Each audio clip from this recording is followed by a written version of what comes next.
अस्सलाम वालेकुम, welcome to सियासत डॉट पी के। आज का कुछ वायरल कंटेंट और उन पर सोशल मीडिया का तज्जिया लेकर आपकी खिदमत में हाजिर हूँ। इस वीडियो को एज यूजुअल नीचे चैप्टर्स में डिवाइड कर दिया गया है ताकि अगर आपने कोई टॉपिक स्किप करना हो तो आप इजीली कर सकते हैं।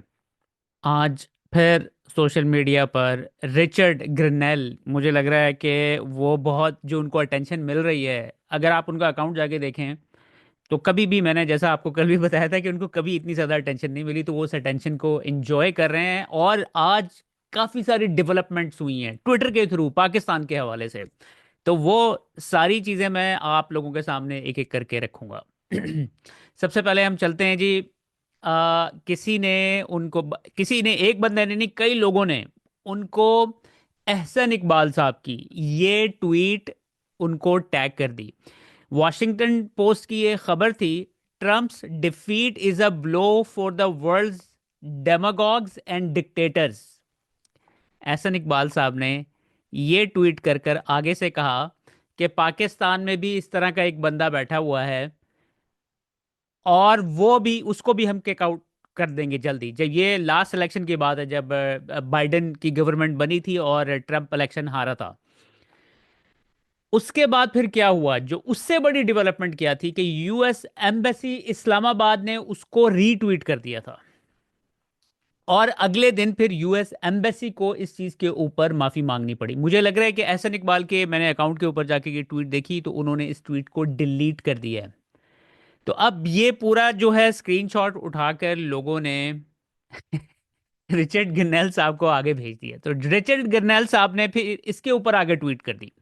अब हुआ यह है कि एहसन इकबाल का तो सांस खुश्क हुआ हुआ होगा। आगे से उन्होंने यूएस एम्बेसी को, क्योंकि अगले दिन यूएस एम्बेसी ने इस ट्वीट के जवाब में कहा कि हमारा जो है ना अकाउंट हैक हो गया था। इस वजह से ये रीट्वीट हो गई थी हमारे अकाउंट से। ठीक है, अब आप अंदाजा करें, यूएस एम्बेसी का ऑफिशियल अकाउंट हैक हो गया। तो अब रिचर्ड गर्नेल साहब क्या कह रहे हैं, वो कह रहे हैं कि भाई इस तरह जान नहीं छूटेगी, इसके ऊपर जो है अब एक्सप्लेनेशन देनी पड़ेगी, इसके ऊपर बकायदा इन्वेस्टिगेशन होगी। तो यूएस एम्बेसी का जो इस्लामाबाद में ऑफिशियल्स हैं वो भी काफ़ी ज़्यादा इसकी वजह से ट्रबल में आ सकते हैं। उसके बाद मैं आप लोगों को हाईली रेकमेंड करूंगा कि आप रिचर्ड गर्नेल साहब के ट्विटर अकाउंट पर जाएं और जाकर उनकी जो न्यूज़, उनकी जो ट्विटर की फीड है उसके ऊपर ज़रा एक नज़र दौड़ा लें। आज इन्होंने दो दो तीन मरतबा फिर कह दिया है फ्री इमरान खान। और उसके बाद कई ऐसे पाकिस्तानी जो ट्विटर के ऊपर एक्टिव हैं उन्होंने उनको टैग किया और उन्होंने रीट्वीट किया हुआ यूएस एम्बेसी के हवाले से। जो मैंने आपको बताया कि एक बंदे ने नहीं उनको टैग किया, सेवरल लोगों ने उनको टैग किया हुआ है। उसके बाद ये एक अकबर साहब हैं, उन्होंने इस इमेज को पाकिस्तानी आर्मी के हवाले से है, never von a war, never lost an election, इसको इन्होंने रीट्वीट किया हुआ है।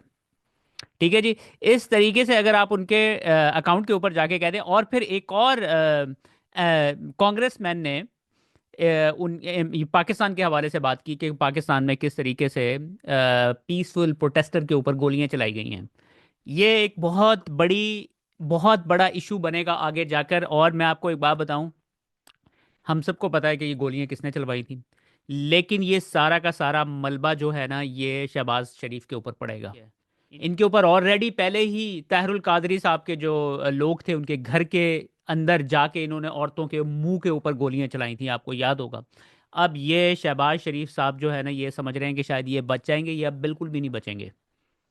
उसके बाद ये जो पहली दफ़ा जियो न्यूज़ के ऊपर जो ब्लेंडर लगा था रिचर्ड गर्नेल साहब के हवाले से कि वो गे हैं, हम जिन्स परस्त हैं, जो उनका जो इंट्रोडक्शन दिया था जियो न्यूज़ ने, अब वो हमें सबको पता है कि वो खबर लगवाई गई थी। ठीक है, अब शहबाज गिल साहब के मुताबिक रिचर्ड गर्नेल को पाकिस्तान के पूरे मेन स्ट्रीम मीडिया को बता दिया गया है कि भाई आपने जो है ना अब उनको टारगेट नहीं करना है। लेकिन अब हुआ क्या, अब से कुछ देर पहले नजम सेठी साहब ने उनके ऊपर एक और नया इल्जाम लगा दिया है। Let's listen to this first, फिर उसके बाद इसको आगे लेके चलते हैं। डोनाल्ड ट्रंप के लोगों ने लॉबीइस्ट से पैसे खाए हैं और खिलाए गए हैं और वो कानूनी तौर पे हुआ है सब कुछ। अच्छा। और इसलिए उनकी तरफ से आप ये तो जरूर करें कि कोई ना कोई बयान जरूर आएगा। अब आपने देखा रिचर्ड साहब ने एक छोटा सा ट्वीट शीट तो कर ही दिया, धमकी भी दी है कि हम ये करेंगे वो करेंगे। महल जियो को भी धमकी दी है जी, उन्होंने कहा है फॉर नो लॉन्ग, मतलब अमेरिकी इमदाद पे। हाँ, वो थोड़ी बहुत मेरा ख्याल है कोई प्रोग्राम है, पहले था, सॉरी अब है कि नहीं है बहरहाल। तो ये इस किस्म की धमकियां मेक्स नो डिफरेंस। इवेंचुअली जो अंडरस्टैंडिंग होती है बिटवीन पेंटागन, ये जो जियो की बात कर रहे हैं ना, ये यूएस एड से अमेरिका से पैसे लेते रहे हैं ये जियो न्यूज़ वाले। ये इनकी औकात है जियो न्यूज़ वालों की। And the establishment, state department वगैरह उसमें कोई खास अहमियत नहीं होती। ऑफ कोर्स अगर डोनाल्ड ट्रंप बहुत बड़ा फैसला करे कि हमने ये करना है या वो करना है, तो फिर जाहिर है यू कांट स्टॉप दैट।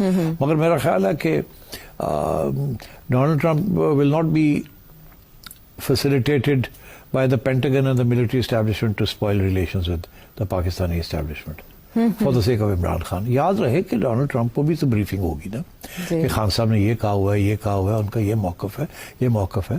तो हम थोड़ा बहुत ठीक है ह्यूमन राइट्स के लिए, और क्योंकि लॉबिस्ट से पैसे खाए हैं हमारे लोगों ने इलेक्शन के दौरान, मुस्लिम कम्युनिटी ने हमें सपोर्ट किया है, तो थोड़ा बहुत ह्यूमन राइट्स बेसिस के ऊपर हमें करना चाहिए। बट क्या ये कि जी उसको अभी छोड़ें, नहीं तो हम ये कर देंगे, ये नहीं होगा। ये मैंने पहले भी कहा था, ऐसा मौकफ डोनाल्ड ट्रंप नहीं इख्तियार।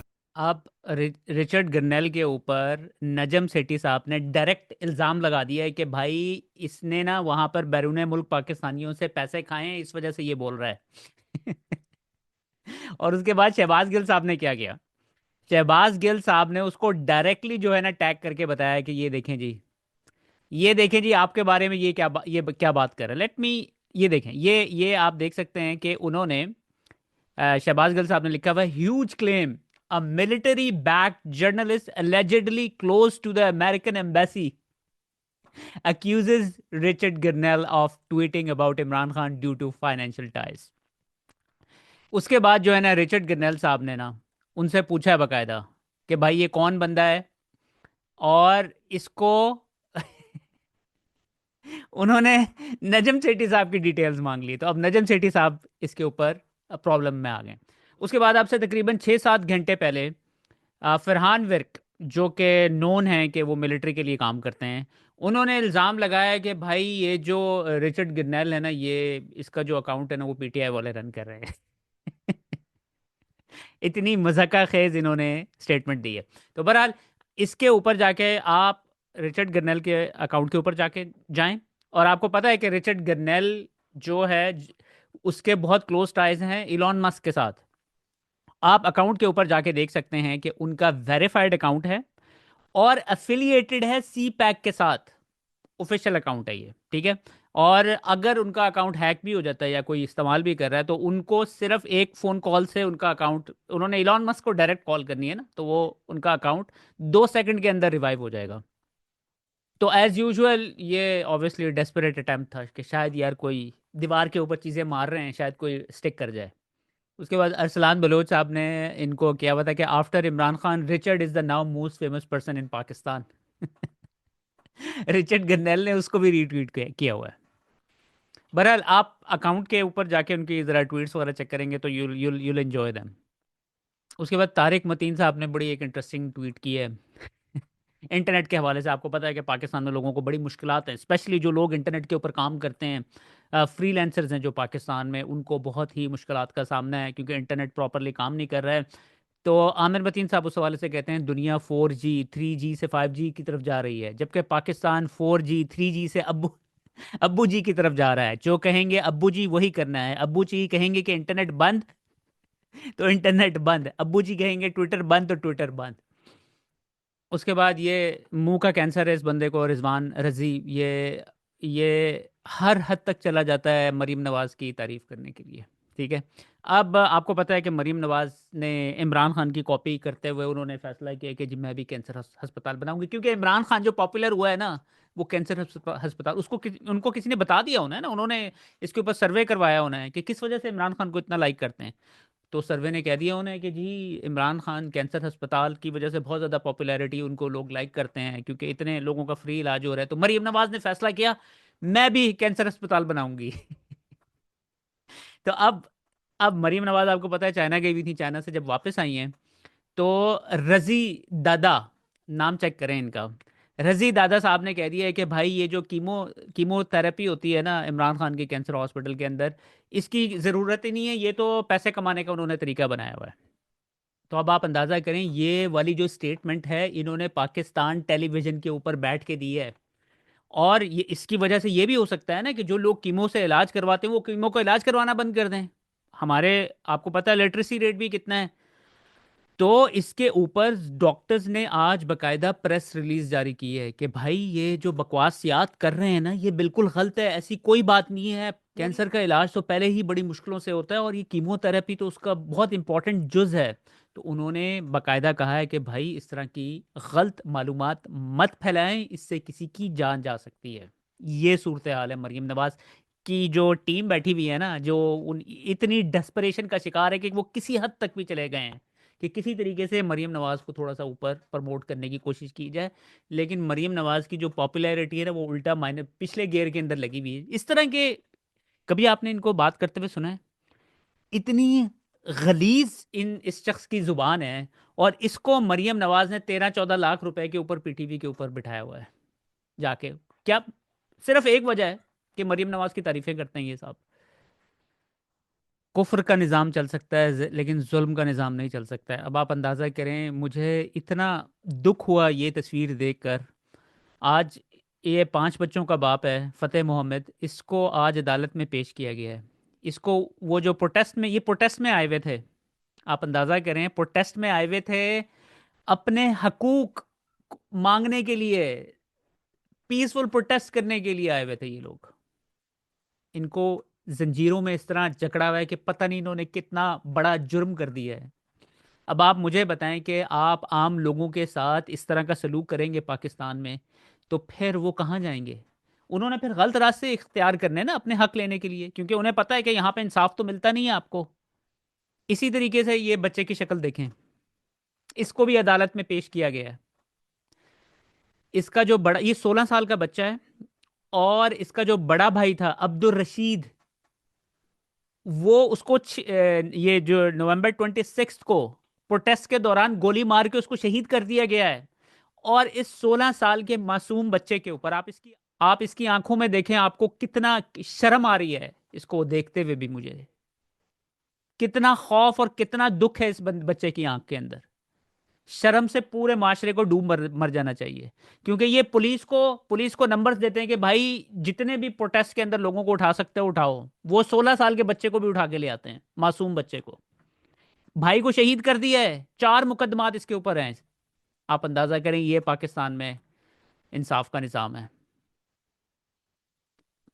ये तो मुआवजा ही है कि जो हमारा मुल्क अभी तक चल रहा है, जिस किस्म के यहाँ पर हालात हैं। उसके बाद ये एक क्लिप है, आमिर मतीन साहब ने दोबारा शेयर किया हुआ था। मुझे देख के मैं सोच रहा था कि यार आप ये देखें कि मरीम नवाज़ इस क्लिप में जिस तरीके से बात कर रही है ना, और झूठ बोल रही हैं, आपको उनके चेहरे के ऊपर नज़र आ रहा है। क्योंकि जब आप सच बोलते हैं ना, तो आपके अंदर एक कॉन्फिडेंस होता है, आपके जो फेशियल एक्सप्रेशंस होते हैं ना, वो बता रहे होते हैं कि आप सच बात कर रहे हैं। और फिर मैं इसके बाद मैं सोच रहा था कि एक झूठ को छुपाने के लिए आपको और कितने ज्यादा झूठ बोलने पड़ते हैं। ये क्लिप देखिए। आपको एहसास होता है कि जब आप बात करती हैं या कर जाती हैं, यार ये नहीं कहना चाहिए था, ये जरा ज्यादा हो गया, ये ओवर डिड इट? मुझे तो कभी एहसास नहीं होता। अच्छा, ये आपको नहीं, होता? नहीं मुझे नहीं होता। मैं आज भी वालिद साहब के 10 मरले का घर ऑन करता हूँ। मुझे फख्र है, खुशी है। मानसरा के एक छोटे से गांव से मेरा तल्लक है, खवाड़ी शरीफ का रहने वाला हूँ। कोई तो वो एक अरबपति दादा के पोते हैं। उस अरबपति दादा के पोते हैं जो 1960s और 70s में पाकिस्तान का अमीर तरीन इंसान था। मेरी कोई ऐसी प्रॉपर्टी नहीं है कि जो 300-400 साल पुरानी ना हो। मुझे आबाओ अजदाद की तरफ से चीज़ें मिली हुई हैं। जब कायद-ए-आज़म रहमतुल्लाह ताला वज़ीराबाद आए तो मखदूम हज़रत ग़ुलाम जिलानी, उन्होंने, मेरे ताया ने उनको रिसीव किया। हसन हुसैन के पास आज जो भी है वो उनके वालिद से उनको नहीं आया। ये जो बिजनेस के लिए पैसा है, ये सारा दादा से डायरेक्टली बच्चों को ट्रांसफर हुआ। हक बात करती हूँ, सच बात करती हूँ। जिस वक्त जाती उमरा अमृतसर के पास जो एक गांव है, मियां मोहम्मद शरीफ जब वहां से आए थे तो वो भी जो है ना खाली जेब थे। मैं जिस वक्त यहाँ से वहां गया, आप खाली जेब थे? मेरे पास कोई खास जो है ना अपना खजाना नहीं था जिसमें मैं, जो आपकी पूरी फैमिली खाली जेब थी? यानी मैं ये तो नहीं कहूंगा कि बिल्कुल ही खाली जेब थे, यानी अपना इंसान को थोड़े बहुत इस्तेमाल के लिए जो है ना अपना पैसे रखता ही है जो है ना अपने पास। और नहीं सर, बिलियन तो नहीं था ना आपके पास, करोड़ों तो नहीं है। बिल्कुल। उसका सबसे बड़ा सबूत ये है, सबूत का सबूत ये है, अगर वो प्रॉपर्टीज मेरी हैं तो कहाँ है सबूत? कोई तो दुनिया में ऐसा सबूत होगा कि एक ओनर है प्रॉपर्टी का, 3 प्रॉपर्टीज हैं, 4 प्रॉपर्टीज हैं, मैं उसकी ओनर हूं, तो कहाँ है सबूत? मैं इस बात को तस्लीम करता हूँ। आप लेन के ऊपर जो अपार्टमेंट्स हैं वो अल्हम्दुलिल्लाह हमारे हैं, और उनको होल्ड करनी है इस वक्त मरियम नवाज शरीफ मेरी हमशीरा जो है। मेरी सेंट्रल लंदन में प्रॉपर्टीज तो दूर की बात है, मेरी पाकिस्तान में भी कोई प्रॉपर्टी नहीं है। मैं अपने वालिद के साथ सारी दुनिया खुशी चाहती है, लेकिन खुशी मिलती कैसे? कई लोगों का ख्याल है कि अगर आपके पास बहुत ज़्यादा पैसा आ जाए और बड़े बड़े महल हो जाएं और आपके जेवर आ जाए वगैरह वगैरह, ये आपको, और अच्छे कपड़े पहन लें, ये सब खुशी लोग समझते हैं। लेकिन हमें एक्सपीरियंस बताता है कि खुशी कभी भी ऐसे नहीं मिली। आज मगरब में, और क्योंकि मुझे वहाँ मैं बड़ी अच्छी तरह मगरबी तहजीब को जानता हूँ, सब सहूलतें, कभी इंसान को ऐसी सहूलतें मिली नहीं तारीख में दुनिया की जो आज मगरब में है। सब कुछ है। स्वीडन एक ऐसी फलाई रियासत है कि जिधर स्टेट ही सब कुछ लोगों को दे देती है, लेकिन सबसे ज्यादा खुदकुशी स्वीडन में है। डिप्रेशन। बरतानिया के अंदर एक हुकूमत, जितनी हमारी टोटल एक्सपोर्ट्स हैं उतना बरतानिया की हुकूमत को नुकसान होता है सिर्फ डिप्रेशन से, जो उनका इलाज करवाना पड़ता है, लोगों को इलाज करवाना पड़ता है, और जो लोग काम पे नहीं जाते, हमारी एक्सपोर्ट जितना उनका खर्चा सिर्फ डिप्रेशन पे है। अमेरिका के अंदर क्राइम बढ़ रही है, सुसाइड्स बढ़ रही हैं, उनकी माशरे के अंदर शादी टूट रही है, बच्चे बर्बाद हो रहे हैं, उनके माशरे में एक टेंशन बढ़ रही है। यानी कि जो खुशी होनी चाहिए मटेरियल वेल्थ से, वो नहीं हो रही। एक्चुअली खुशी मिलती है इंसान को जब वो दूसरी इंसानियत की मदद करता है।